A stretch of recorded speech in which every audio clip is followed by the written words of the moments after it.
much you want to bet?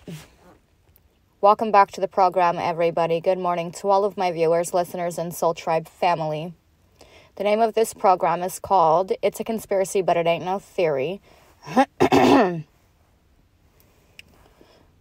Welcome back to the program, everybody. Good morning to all of my viewers, listeners, and Soul Tribe family. The name of this program is called It's a Conspiracy, But It Ain't No Theory. Whew. Welcome back to the program, everybody. Good morning to all of my viewers, listeners, and Soul Tribe family. How wonderful. Welcome back to the program. Wow, Adrian. I sound worse. Welcome back to the program, everybody. Good morning to all of my viewers, listeners, and Soul Tribe family. Welcome back to the program, everybody. Welcome back to the program, everybody. Why do I sound like a fucking robot?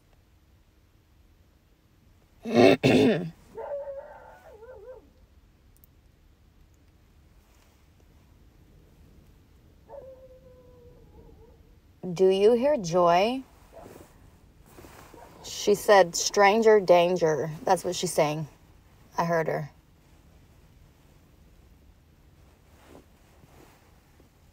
All right, so I just wanted to take a minute to welcome everybody back to the program. Good morning to all of my viewers, listeners, and Soul Tribe family. The name of this program is called It's a Conspiracy, But It Ain't No Theory. We have Joy outside at 9:15 walking by. There's a stranger, and she is barking, so please excuse that. But these people don't own the property out here, so, you know. So, yeah, they're going to have to encounter dogs, unfortunately, for them. Welcome back to the program, everybody. Good morning to all of my viewers, listeners, and Soul Tribe family. The name of this program is called It's a Conspiracy, But It Ain't No Theory. On today's episode, I'm going to be discussing gang stalking, surviving the New World Disorder, surviving manufactured chaos, and surviving manufactured karma. My name is Adrienne Alice. I am the author and creator of a book trilogy called Lucy's Lair, Part 1, 2, and 3. Lucy's Lair is a book trilogy reflecting my life as a survivor of rape culture, child sex trafficking, and psychological gas chambers. On this program, I advocate for women's rights, basic human rights, and the rights of those disabled. I also advocate on behalf of the foster children in the CPS system, orphans, single mothers, foster mothers, and those less fortunate. This program is a dedication to the targeted individual community. And I'm going to be focusing today primarily on the gang stalking hypersimulation. And before I go any further, I wanted to mention how the book that I wrote, Lucy's Lair, this book trilogy that I wrote, it's actually, I'm actually being attacked by members in my family, and the attacks or the reports that are being made on me are in retaliation for the things that I mention in my book. So it's as a form of retaliation. And it's none of the accusations that are being made, none of the accusations or the reports that are being made upon myself are true. They are all lies. They're fabrications. And it is really interesting because even the prosecuting or the public defender, the way that the police framed this last arrest was, I actually called the police and I told the police everything. And then when they came out, they arrested me. And so they want to send me to trial, and they wanted to see if Jerron would testify against me. And he didn't even call the police. I called them. So instead of doing their job, they're framing it in a way that's totally fabricated, and it's not true. I said the truth when I phoned it in. And so, and then, you know, they're behind the scenes with the electronic warfare and the electronic harassment, trying to manipulate a situation where they are responsible for sabotaging my relationship because they've attempted so many times and failed. So if that's the case, then they did all of that for nothing. But they won't take the report when I call it in if it's against him. And they'll fabricate it and frame it in a way that frames me. Now, if he doesn't testify, and he's not going to, you see how all the lies add up all the way into the very end when the truth comes out, and it will again. And so if they're trying to, you know, sabotage the relationship so they can take responsibility for it, so they can manufacture a psychological gas chamber and emotionally manipulate me further, and then continue their gaslighting and all this stuff, and so they can put it in their songs and their movies and, you know, whatever. So my point is this, though.